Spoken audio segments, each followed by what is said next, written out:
19:07 ya oficialmente en Puntos de Vista. ¿Qué tal, Fer? ¿Cómo estás? Buenas tardes. ¿Cómo te va, Diego? Buenas tardes. El saludo también para todos los televidentes.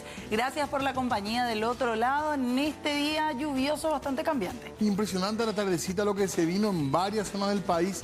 Mucha agua, así que atención y andar con cuidado. De vuelta estamos hablando ahora de zonas también con problemas ya de inundaciones.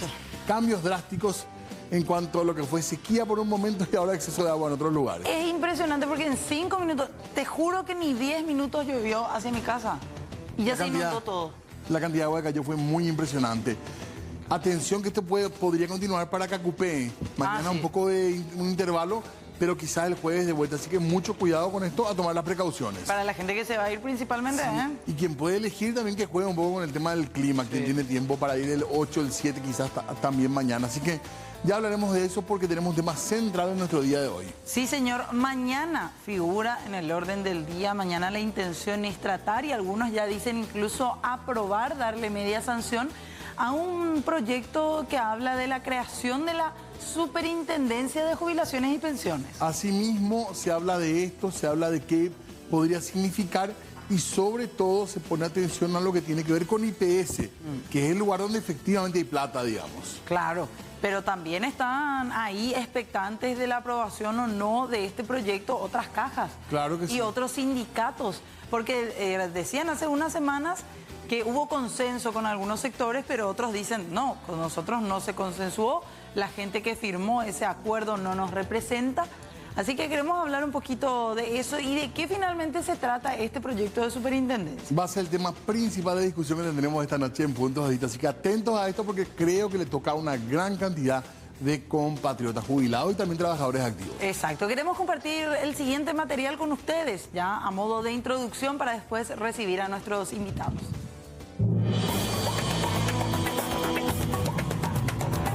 En nuestro país, el origen histórico de los sistemas de jubilaciones y pensiones se remonta al año 1909 con la Ley de Organización Administrativa de la Administración Central, la cual contemplaba a los funcionarios públicos permanentes de la Administración Central, agentes de policía y militares cuyas remuneraciones figuraban en el Presupuesto General de Gastos de la Nación. Esto se convirtió en la Caja de Jubilaciones y Pensiones del Ministerio de Hacienda, que reúne una gran cantidad de empleados públicos.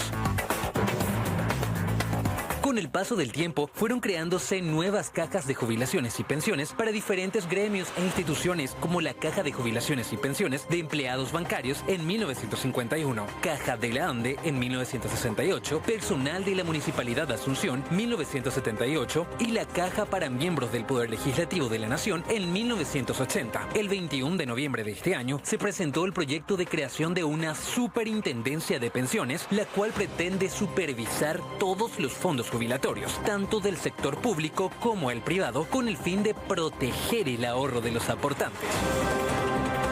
Además, están contemplados los cambios en la gobernanza, pero no se modifican aspectos como la edad jubilatoria ni los beneficios que ofrece cada caja.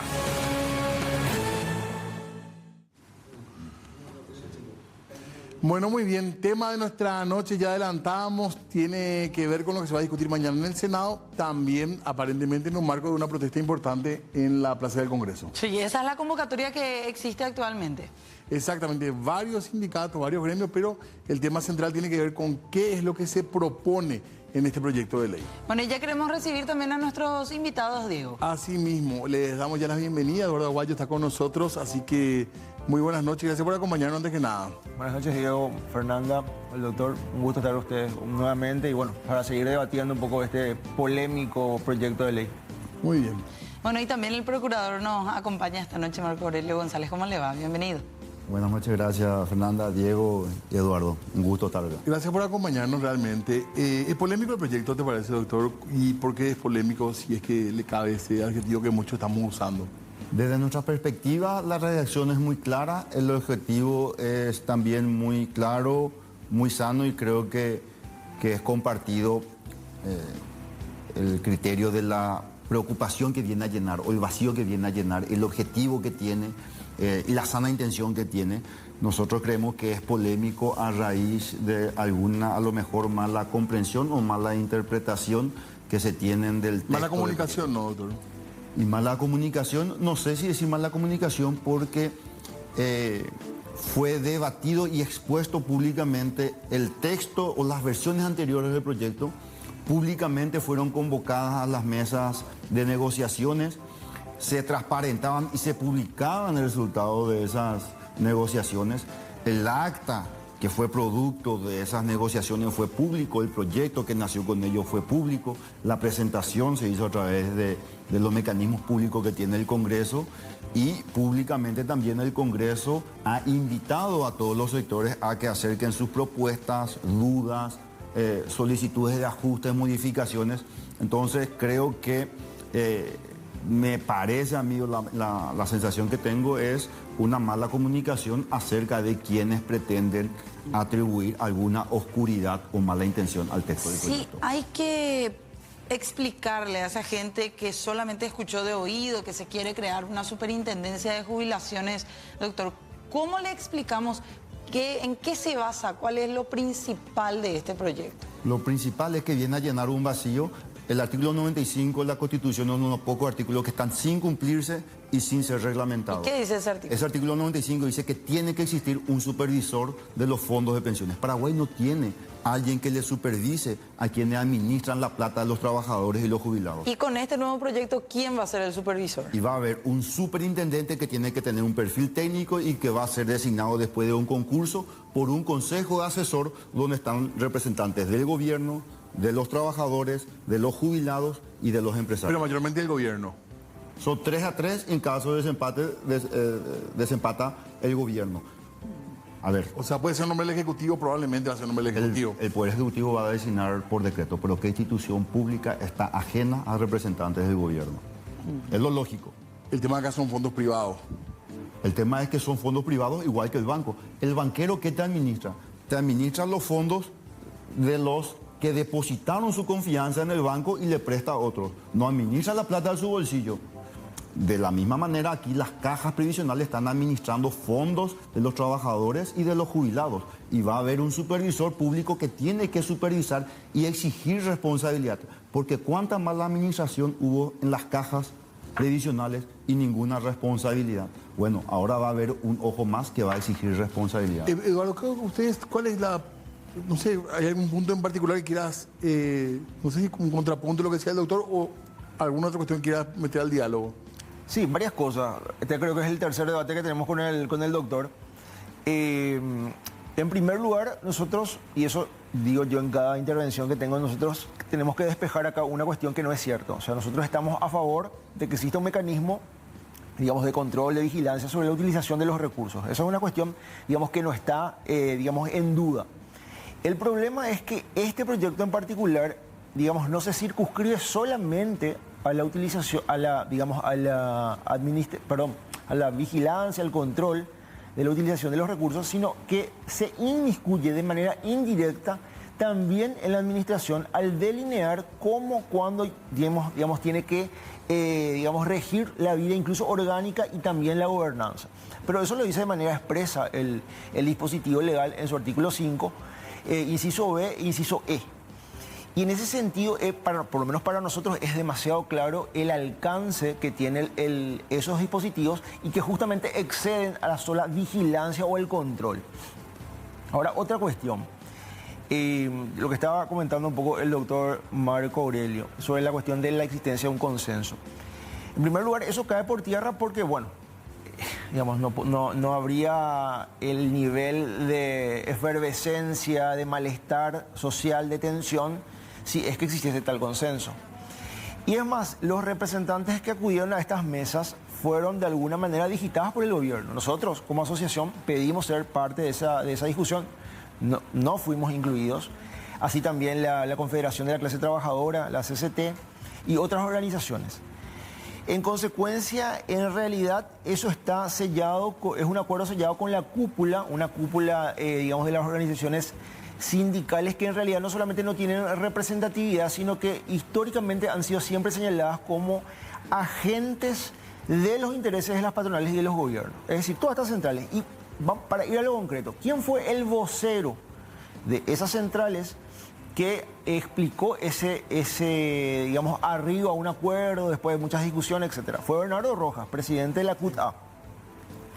Lo paradójico es que los dos principales sindicatos de esa central están en contra de lo que hizo el presidente de su central. Es decir, el Citrande por un lado y por otro lado la UTED Auténtica, los trabajadores de la banda y los trabajadores docentes.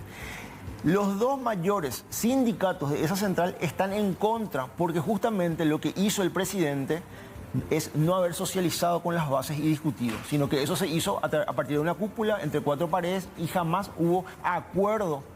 Y ello se va a expresar mañana con la multitudinaria movilización que va a existir. Entonces, eso es lo primero que hay que, digamos, colocar y aclarar.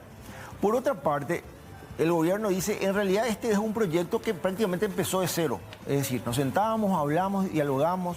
Incluso yo recuerdo que en un debate que tuve con Juan José Galeano, él decía, en realidad el proyecto que está presentado, que firmó Dionisio Amarilla, Beto Velar y compañía, no es el proyecto del gobierno. Ese es un proyecto, bueno, que impulsaron ellos, pero no es nuestro proyecto. Pero el gobierno defendió.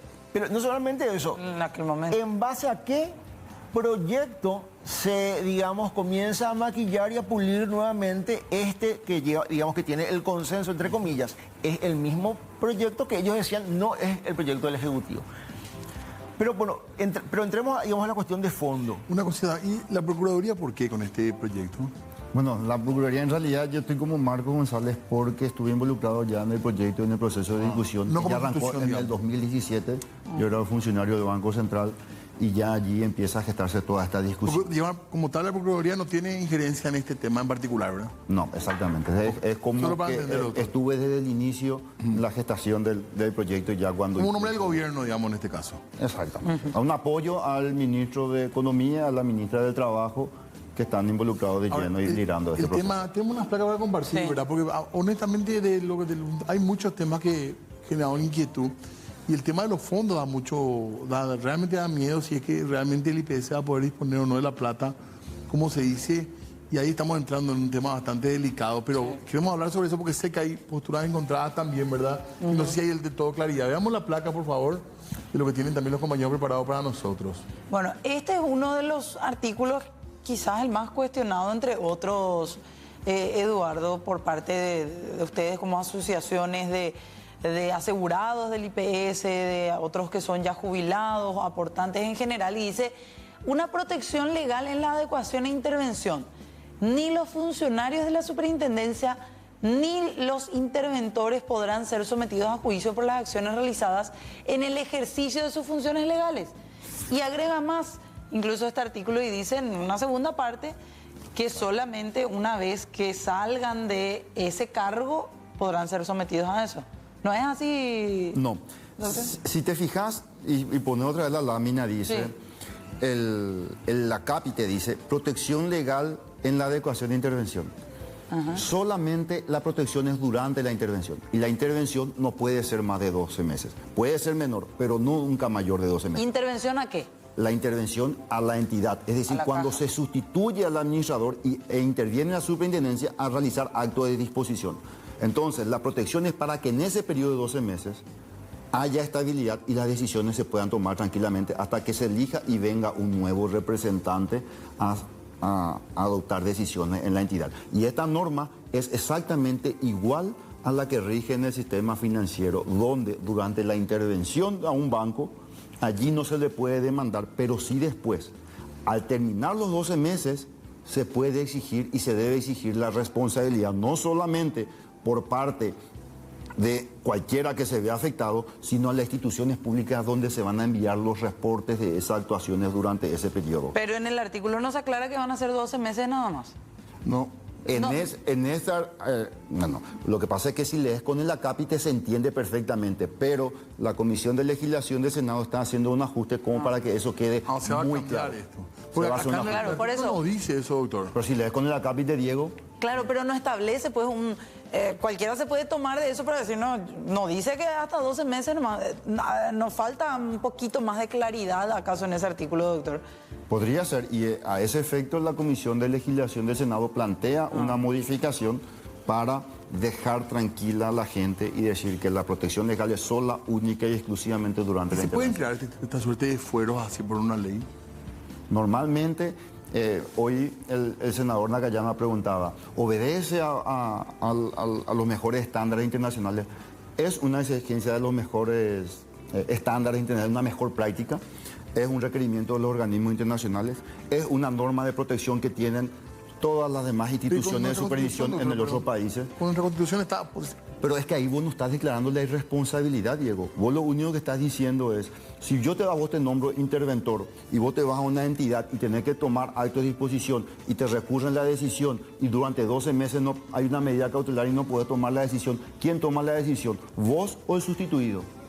O sea, no puede haber un limbo cuando se trata de determinar el rumbo de los fondos de pensiones. Entonces, lo único que te garantiza es que durante 12 meses haya estabilidad y que después se asuman las responsabilidades. Esto se va a modificar. Sí. Se le está trabajando en esta modificación. Para aclarar, para reforzar la idea que ya está de que sola, única y exclusivamente esa protección se da durante la intervención y que después de ninguna manera. Ahora están trabajando en modificaciones, ¿cierto? La Comisión de Legislación se reunió ayer y hoy otra comisión del Senado, y a raíz de todos esos comentarios yo tengo entendido que ya hicieron ajustes para dar tranquilidad a todos los temores que se fueron manifestando durante este tiempo. Y Eduardo, en tu caso, para conocer nada más también la postura de Eduardo en realidad yo le decía justamente al doctor que este artículo es uno de los más polémicos, pero es cierto, a ver, en honor a la verdad hay que decir lo siguiente. Estos dispositivos están bajo el capítulo de las adecuaciones e intervenciones. Sí. En consecuencia, los artículos anteriores establecen los periodos de tiempo en el que se desarrollan, lo que explicaba el doctor, ¿no? Un tiempo máximo de 12 meses, tanto digamos, las adecuaciones como las intervenciones. Por eso dice durante sus funciones, pero no se refiere a la función, digamos, como funcionario, sino se refiere al periodo en el que actúa. Entonces, ahí lo que hay que discutir es si esa inmunidad, digamos, eso es lo que entra, digamos, en discusión o en polémica. Pero, digamos, hay que despejar de que en realidad no está hablando de los 5 años. Claro. Entonces, yo creo que, ahora... Para no dejar ninguna laguna, nada. Claro, ahora, a mí me parece que, digamos, es una cuestión discutible. Habrá, digamos, posiciones. Yo creo que el doctor tiene mayor solvencia en ese sentido como para señalar si eso en realidad se adecua a una operatividad mucho más rigurosa y sobre todo que sea útil, ¿verdad? Pero independientemente de eso, acá la cuestión central no son estos aspectos que son, digamos, colaterales. Acá el tema es la cuestión de la utilización de los fondos previsionales.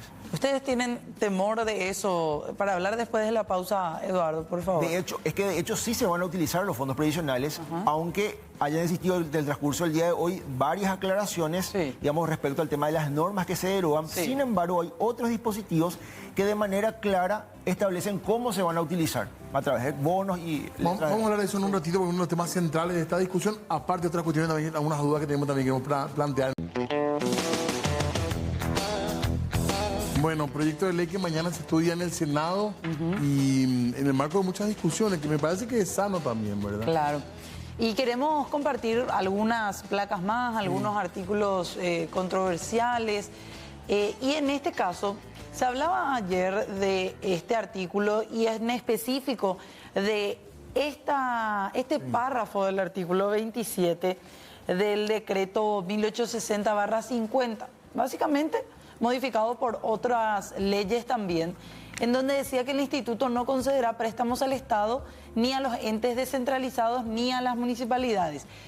Ayer se hablaba de la posibilidad de que esto sea derogado con este proyecto. Decía usted, doctor, eso se aclaró que no va a ser así. Eso nunca se planteó en la intención ni en el texto del proyecto de ley. Hay preocupación, entonces se hace un refuerzo. La Comisión de Legislación, para reforzar la idea, hace una aclaración de cuál es el párrafo que se deroga para dejar en claro que este texto de ninguna manera... ¿Hace falta derogar o una nueva ley ya derogaría automáticamente? O sea, lo que pasa es que se intenta derogar un párrafo de un artículo que tiene 3 párrafos. Y este es el tercero. Este es el tercero, y no el segundo, que es el que se quiere derogar. Y fue un error ahí. No hubo un error. Está bien. Un error de interpretación. Un error de interpretación desde nuestra apreciación. Ahora, Eduardo, ¿cuál es entonces el temor que se tiene respecto a los fondos jubilatorios? No, a ver, el tema de la utilización parte del Estado de los recursos financieros del IPS se va a dar y se va a dar a través de la emisión de bonos. Y además acá hay una cuestión que también, para ir a lo concreto, el artículo 11 que habla de inversiones, no establece una cuestión facultativa.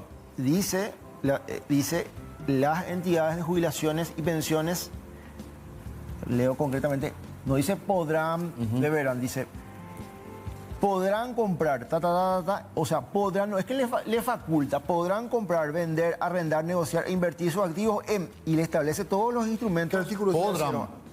Podrán, régimen de inversión. Como facultad. Dice, todos son instrumentos emitidos o garantizados por bancos o instituciones financieras, los bonos o títulos de deuda de oferta pública, llámese letras del Tesoro, bonos del Estado, obligaciones del Estado, cuotas de participación, créditos, inversiones y al final dice otros activos nacionales o extranjeros.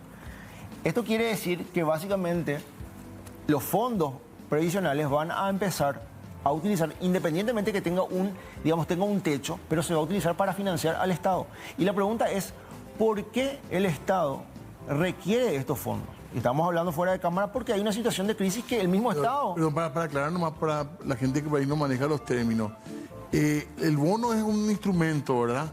En el cual el IPS va a poner la plata y el Estado le va a entregar un bono, un papel. Para cobrar en el tiempo un plazo determinado por un interés determinado. Va a salir la plata del IPS y le va a prestar al Estado que ya es su deudor. Así mismo. Y el ministro decía, en realidad es el activo más seguro, digamos.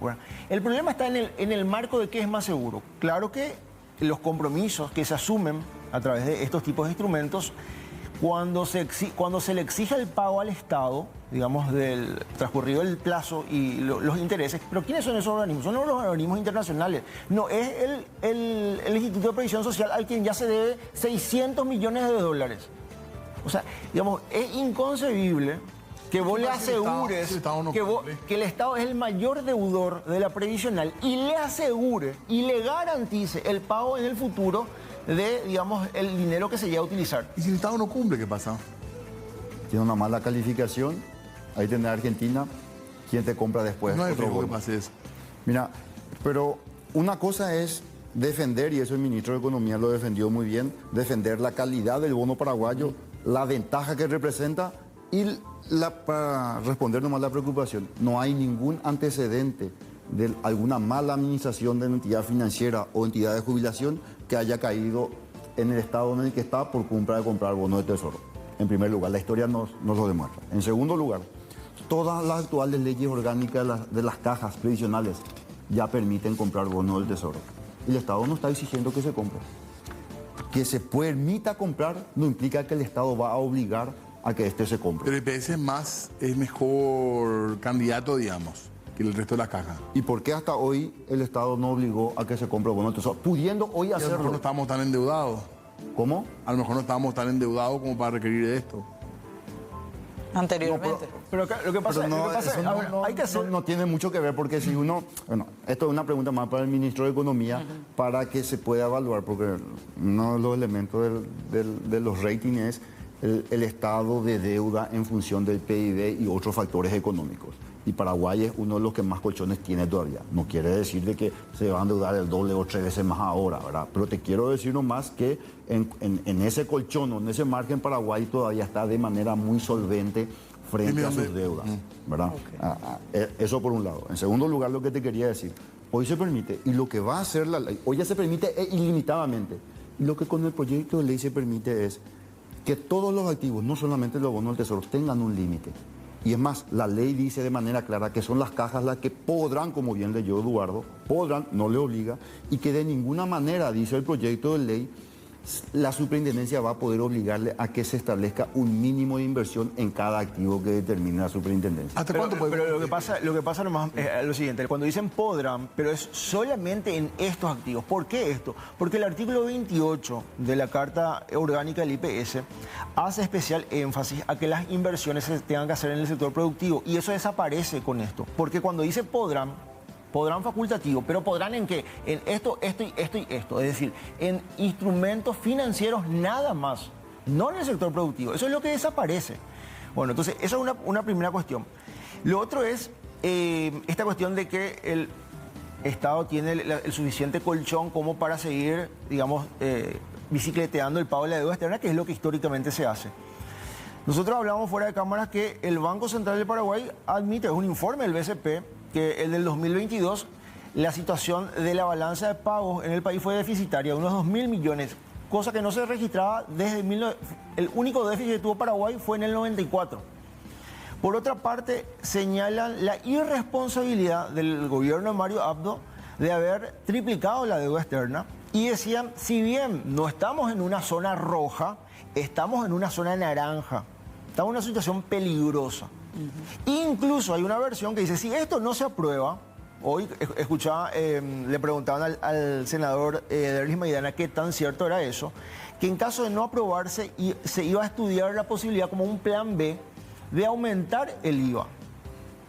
Entonces quiere decir que si hay una situación, digamos, de suficiente holgura financiera, ¿por qué se necesita echar mano a esto? Si es que en realidad estamos, digamos, en una situación donde no hay necesidad de recurrir a los fondos y ponerlos en riesgo porque el Estado tiene la suficiente espalda como para hacer frente a las deudas que ya contrajo y también a las inversiones que son necesarias en distintos sectores. Entonces, es una contradicción, pero además nosotros, digamos, entendemos también que este proyecto, por el carácter que tiene, justamente está al servicio de los grandes negocios. ¿Qué tipo de negocios? Los negocios especulativos. ¿Dónde están los banqueros? El sector, digamos, donde viene el presidente y su entorno, ¿verdad? Y que son en realidad los que van a ganar muchísimo dinero con la utilización de estos recursos financieros del IPS, fundamentalmente el IPS. Entonces, para nosotros no es una cuestión, digamos, que es un temor infundado. Además, parte incluso de antecedentes que tienen que ver con la otra superintendencia que ya existe, es decir, la superintendencia de bancos. La superintendencia de bancos, yo le decía al doctor, la otra vez le preguntaba, ¿qué hizo o qué alerta dio cuando se endeudó al IPS por más de 250 millones de dólares, colocando como garantía el fondo el presupuesto de salud? Eso pasó porque no existía un supervisor de los fondos de jubilaciones y pensiones que le pueda advertir a la caja, che, ¿por qué está invirtiendo? Mira los riesgos que está asumiendo, que no le pueda poner ojo, que no le pueda hacer advertencia, que no le pueda hacer requerimiento de obligada observancia. Justamente se debe a la inexistencia de un supervisor que pueda hacer ese tipo de controles, que pueda hacer ese tipo de advertencias. Ahora te hago la pregunta, si Marco. Y entonces, ¿por qué? Otra cosa que yo quería nomás avisar porque vos hiciste. Ojo, cuando los paraguayos opinamos sobre cuestiones paraguayas, no nos disparemos al pie. Los bonos del Tesoro tienen demasiado buena reputación, son demasiado bien apreciados en el mercado internacional, incluso en el nacional, y tienen más de 4 o 5 veces la demanda que se está estimando por cada emisión que se hace. Entonces, nosotros decimos muy claro, no se va a pretender obligar, pero otra cosa es querer criticar la solvencia del Paraguay como Estado deudor, porque eso hace mucho a la credibilidad con las que nos ven también los inversores y los otros países. Entonces, yo quiero que también seamos cautos y no caigamos en una irresponsabilidad, porque yo admiro y le aprecio mucho a Eduardo. Él se anima a hacer estimaciones económicas. Yo soy abogado, me voy a limitar a lo que sé, pero ojo con esos datos que se mencionan y que se descontextualizan para hacer mella en algo que nos ha costado muchísimo a los paraguayos conseguir y que somos la envidia de la región y de nuestros países muy grandes y muy poderosos. Entonces, ojo con eso. Quería hacer una pregunta, Eduardo. Te pedimos que haga la pregunta y después vamos a hacer una pausa para que conteste el doctor. No, a ver, dos cosas. Digamos, este tipo de argumentos es, digamos, con todo el respeto, pero es propio de aquel sector social que acumula y que, digamos, que pone como en una vidriera la capacidad de acumular cuando hay, digamos, cada vez un mayor sectores, segmentos sociales en la pobreza y en la miseria. 70% de informalidad, un nivel del 63% de evasión. En los 100 primeros días de este gobierno, ¿qué política concreta se tomó en contra del empresariado que explota por la evasión que hay, que significa 600 millones de dólares? Hoy el informe de ingresos tributarios, ¿cuánto aumentó la recaudación? Hoy el IPS alcanza, su ingreso mensual está entre 100 y 110 millones de dólares. Con la evasión que se produce en el país, eso podría saltar a 600 millones de dólares. Y todas las denuncias que hacemos al Ministerio del Trabajo, incluso en este periodo, y voy a poner un ejemplo concreto, la empresa Guardián S.A. hace 5 años no paga a sus trabajadores el IPS.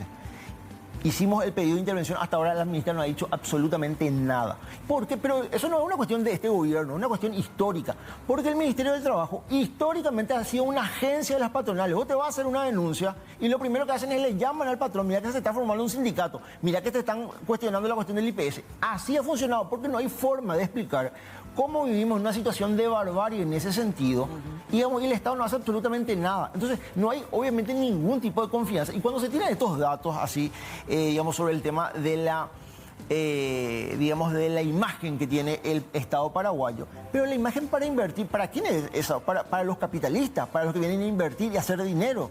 Es para esa gente. No, no es en beneficio. Bueno, si fuese esa la situación, Marcos, no existiría esta situación de barbarie que te estoy comentando y que tienen que ver con datos duros, que tienen que ver con la cantidad de porcentaje que hoy existen trabajadores informales sin ningún tipo de seguro de nada, ganando sueldos de miseria. Entonces, esa es la realidad del país. La realidad del país no es la gente que vive en Villa Aurelia y compañía, por esos barrios chuchi. La realidad de la gente es lo que vive en la Villa Miseria, los que viven en los asentamientos campesinos que no tienen nada. Y a la gente, qué pobre que le interesa, su jubilación, su pensión, y que alguien supervise. Y vos estás impidiendo que exista un supervisor que supervise la administración de tu fondo, porque vos estás en algún momento. Lo que nosotros estamos en contra. Y llevamos no sé cuánto tiempo debatiendo, y vos no aterrizás en el articulado en cuál es la propuesta que estás proponiendo para que haya una mejor redacción, o cuál es el elemento que está impidiendo el libre desarrollo o la libre decisión por parte de las actuales cajas. ¿Cuáles son esas deficiencias normativas? Hablemos de eso. A ver, justamente entramos al inicio, yo te cité el artículo 5, el inciso B, yo te respondí. El inciso E. Bueno, pero tienen que ver con, porque reglamenta o regimenta la vida orgánica de la previsional, de manera indirecta. Cuando dice solo podrán, y te puse un ejemplo concreto, y solo podrán invertir en esto, ¿qué es lo que significa eso? Le está reglamentando, en esto nomás puedes invertir, en el sector productivo, no, en eso no puedes invertir. Entonces, es una forma de reglamentar indirectamente la vida orgánica o el funcionamiento de las cajas de jubilaciones y pensiones, sí o no. Le está poniendo límites. No, le está diciendo en qué va a invertir. Podrás invertir en esto, esto y esto. En otra cosa no, eso le está diciendo. Y en otro que determine la superintendencia. Donde hay representantes de los trabajadores, pero es siempre, de los jubilados. Pero siempre son activos financieros. Vamos a pedir porque tenemos que hacer una pausa de vuelta, y este es un debate que es importantísimo ahora, porque hay temas muy interesantes que están tocando, así que hacemos una pausa. Hacemos una pausa ya. En el Senado hay manifestación y también hay comunicación de parte del Ministro de Economía. Sí, esta publicación la hizo hace minutos nada más, convencidos en la necesidad de aprobar una ley de superintendencia de pensiones con mayor consenso posible. Escuchamos las preocupaciones de centrales sindicales respecto a la misma y presentaremos modificaciones, dice Carlos Fernández Valdovinos, específicamente las modificaciones a artículos como el 31, 42 y 43, en donde básicamente se aclaran más sus alcances. Ahí está, ahí están los textos, pero básicamente son algunos de los puntos que se estaban cuestionando. Exacto. Básicamente es decir lo mismo, pero decirlo de manera más clara, aunque sea reiterativo, para dar la tranquilidad de que no se va a derogar la prohibición de préstamo, de que el alcance es precisamente que las entidades tomen las decisiones y el supervisor controle y supervise. ¿Cómo tomaste, Eduardo? No, en realidad se mantiene todo el artículo 11 es clarísimo. Se va a invertir en negocios especulativos. ¿Quiénes van a ganar esto? Los banqueros, los grandes empresarios, los que van a poder utilizar ese dinero y para especular. Esto es la timba financiera. Es así. No hay otra forma de interpretar ese artículo. ¿Se pone en riesgo el dinero de quién? De los trabajadores y de los jubilados. Esa es la realidad. No cambia para vos. Para mí no cambia. Y además, la tendencia es de agravamiento de la crisis. Y no en Paraguay, a nivel mundial. Incluso el propio Fondo Monetario Internacional habla de una situación de recesión que podría ser inminente incluso para el próximo año por todos los conflictos que existen en el mundo. Esta ley hay que retirarla, no hay que tratarla y hay que hacer un nuevo proyecto, ¿o cuál es tu propuesta? Para nosotros tiene que haber una ley de superintendencia, es necesario un mecanismo de control. Incluso habría que analizar si con los que ya existen, digamos, no se debería sincronizar, pero nosotros no estamos ajenos al control, estamos de acuerdo, pero creemos que debería ser un cuerpo normativo similar justamente al de la superintendencia de bancos, que se limita de manera estricta justamente al control, a la fiscalización, pero no se inmiscuye de manera indirecta. No toma decisiones por las cajas, digamos. Claro, porque este proyecto lo que hace es de manera indirecta, regimenta la vida orgánica y además hasta en la gobernanza se mete. Este proyecto tiene exactamente la misma estructura de gobernanza que el Consejo de Administración del IPS. Es la misma foto. Y ustedes dicen que va a ser un fracaso si se hace. Y además estamos en desacuerdo, porque esto que dice el doctor, que dice son 3 del Estado y 3... Pero se está contradiciendo. Porque las potestades que se le da al superintendente de jubilaciones y pensiones son exactamente las mismas que tiene el superintendente de bancos y son exactamente las mismas que tiene cualquier superintendente de jubilaciones y pensiones de la región. Basta ver con las cartas orgánicas nada más. Es decir, y en todas se prevén exactamente las mismas competencias con los mismos alcances. Y lo que nosotros queremos hacer es invitarle a Eduardo cualquiera que traiga cualquier propuesta de redacción, de ajustes, que lo vamos a estudiar. Si no entra en el Senado, podemos acompañar en diputados, pero que traiga alguna propuesta que construya, que diga esto modifica y pone de esta manera para que quede claro. Porque recién lo anunció el ministro de Economía.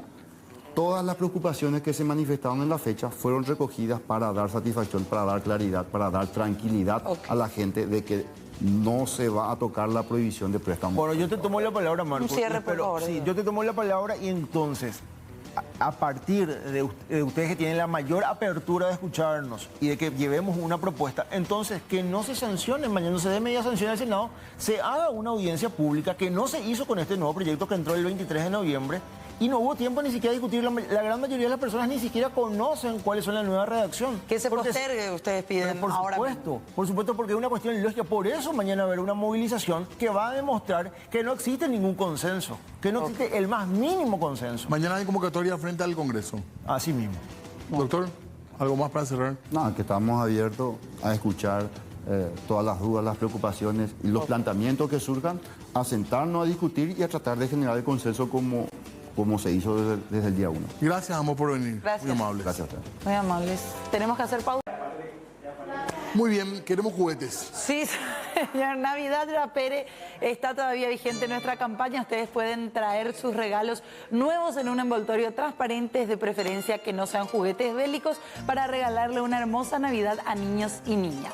Así mismo, nosotros nos vamos por ahora. Sí, ya se viene todo el equipo de Cuapet. Chau, chau. Quédense ahí, chau, chau.